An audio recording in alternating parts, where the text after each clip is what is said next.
We talked about inbound B2C for CRM for customers, but it's also true that a lot of people order for the first time via 800 numbers. 800 numbers, memorable vanity numbers, particularly, made it easy for customers to remember how to buy something direct from companies like 800 Flowers, for instance.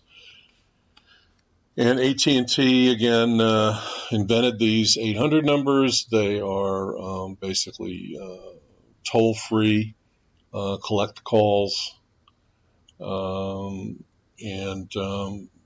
lots of people, there's 10 million of them, and lots of people, companies got them for many, many reasons. And then there were 888 numbers, etc., 877, 866. And 855 in 2010,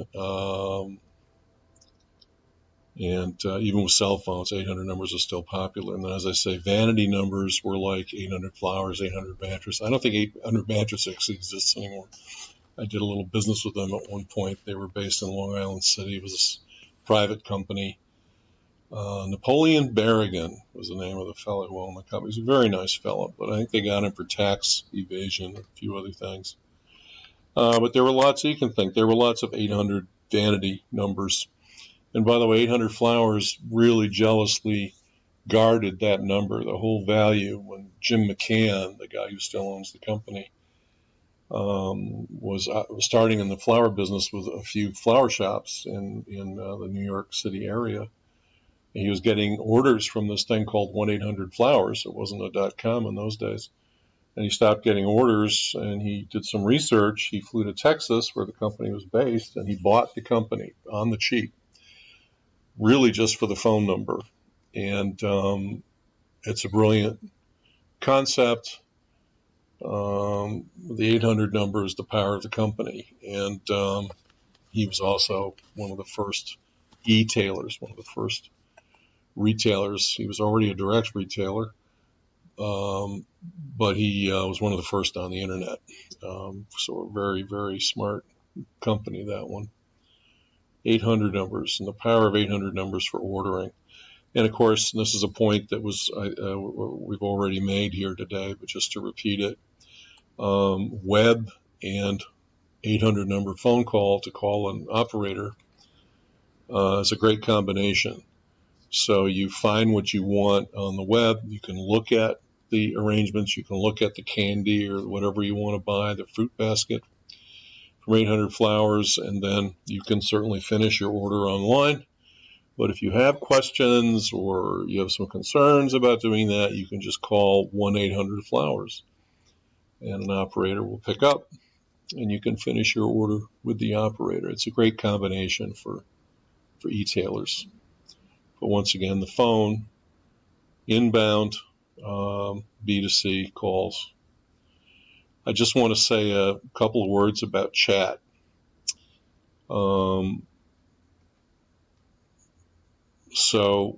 This is a little piece I picked up about training, again, people who do customer chat. 100 hours of paid training to get ready for chat over 3 to 4 weeks. And they like to hire people, if they can, who already have customer service experience, over the phone probably. So at least they understand what it's all about. Then they just need to learn the techniques and the technological things of doing chat. Key point here, though, is that with chat, they're normally doing 3 or more chats at a time, versus phone call, which is pretty much one at a time. And so it's a different mindset. You really got to juggle a lot of things. I don't know if anyone's ever been a waiter or a waitress where you have 5 or 6 tables at different points in their meal. You've got to keep it all straight. But that's the kind of mentality or talent you need to have as a chat agent. And also, as we said before, it's harder to show empathy when you can't even They can't hear your voice. They can't hear the sympathy in your voice. How do you show empathy? And that's something else that has to be trained. But you also just have to have a feeling for it, or you're not going to be successful. Yeah, so this is another piece of about the training of people that do chat. So difficult to portray emotion through text, right? You can't hear their tone of voice. You can't see their facial expressions. You miss the visual input. Now, you can take your time with something with chat. So you need to take your time and make sure you're hearing what the customer is saying. Make sure the agent's personality shines through during each chat session. So this is part of the message communication.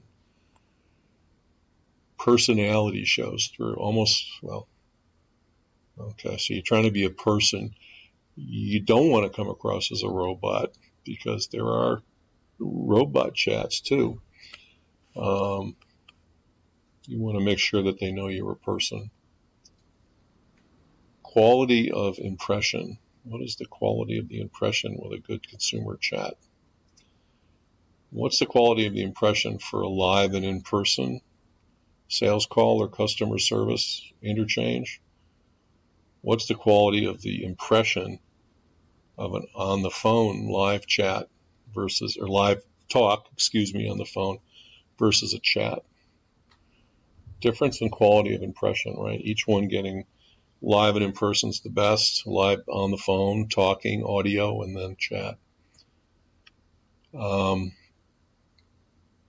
What is the creative, or what are you doing with your voice and everything else when you're doing inbound B2C? Well, you need to be empathetic, just summarizing here. You need to be highly trained. A smart company will reward you for your success here. The customer service rep does work from guidelines and scripts, but they are also free to do some improvising if they have to, and they've got the training and the maturity and the empathy to do that. And it's also, we haven't really gotten to this, but it's also important that the company empower whoever answers the phone to be able to resolve problems. In other words, they have approval to give up to X many % back as a rebate to the customer. So you at least, and this will satisfy most customers. So you really want to give them the power to resolve things if possible, if it's a customer service complaint. All right, so we've talked about inbound. We're now going to get to outbound. Outbound means the company is calling you. Inbound, you're calling the company. Outbound, the company's calling you. B2B outbound. Well, the first is for customer relationship management, so it's against current customers. So this is from the textbook with some underlining and circling by me. In the business sector, phone's an acceptable way to do business. Companies don't do robo-dialing. They're calling each customer manually, and it's a salesperson who's on the phone, so a fairly senior person. So, they've got their own database. That's where the phone comes from. And the calling is about account management. It's not about trying to sell somebody something. An outbound prospecting call is probably just to get a meeting to go pitch the business. But we're not talking about prospecting now. We're talking about CRM.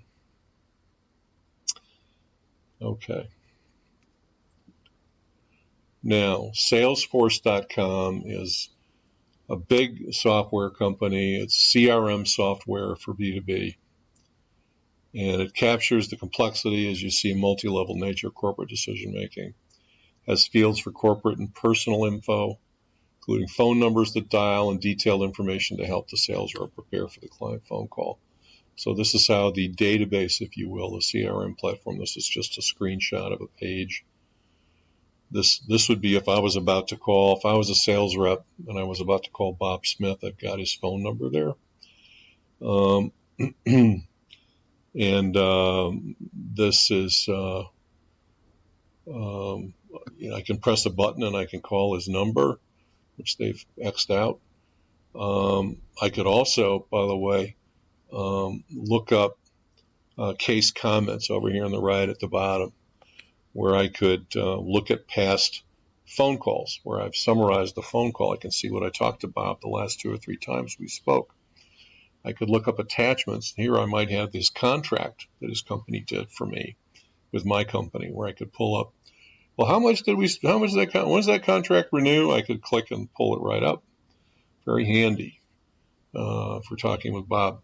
There also should be ideally a place here where I can look up more information about Bob, like his partner's name or his dog's name, things like that. So his birthday. So Salesforce.com, one of the things it does is it's set up to pull up and make very handy all the information about Bob and his company to get me ready. In fact, it'll even dial his phone number. Then when I'm done with the call, I would summarize it and put it in the file here so I can look it up next time I call him. So that's the outbound CRM. How's everything going? So 2 months or 3 months before Bob's renewal of his contract, or maybe 4 months, I set up Salesforce to give me a reminder, email me or send me a reminder, or text me that Bob's contract is up for renewal in 4 months, and you better call him to see how things are going. Maybe arrange a lunch or something like that. And so the platform, the database, is helping me really manage Bob's business and build a good relationship and make sure I get the renewal of the business, which is usually annual. Now, B2B for outbound for prospecting. Now here, this gets into something called cold calling. And what's on the right here is actually, I found this. I had to dig around in my files a little bit, but I had put together a presentation on how to be successful in cold calling, which I used to present to people. Cable Advertising Bureau, some of the Los Angeles office of Clear Channel Outdoor Advertising, a bunch of different people I gave this to. And I have done a lot of cold calling in my day. And it's really kind of its own art form in terms of what you do and how you handle it. It's a tricky thing to do. By the way, it's just getting harder because lots of clients and agencies, depending on who you're calling, a lot of them don't want to talk on the phone anymore. They want to get an email. They don't want to have their day interrupted. So it becomes pretty hard. It's still possible, and it's still important to do, and it's still much more effective to get someone on the phone and talk to them. As we said before, it's a better, quote, impression, unquote, to talk to them. But these are some of the tips of cold calling. Salespeople don't like to do cold calling. I'm just warning all of you for the future in case you're involved with sales in any way. Salespeople would much rather work with their current business and renew the contracts and handle the requests of their current clients.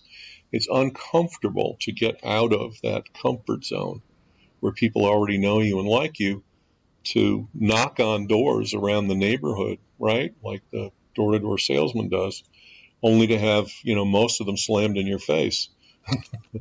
It's a rough way to spend the day. It takes a different kind of personality to do cold calling than it does to handle customer service.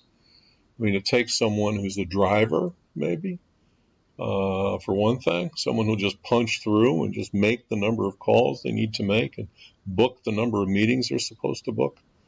I mean, that's the kind of person you need. But if you don't do this cold calling in your business, given the attrition that businesses normally have from current customers for one reason or another, most businesses will lose 15 or 20% of their business every year. If you don't cold call, you're never going to replace the business, and you'll be out of business in a few years. So these are a few of the tricks to cold calling. And these days, people will use LinkedIn and calling and emails, all three and even more, to find their way to get to the decision makers at the companies they're pitching. And again, your goal is really only to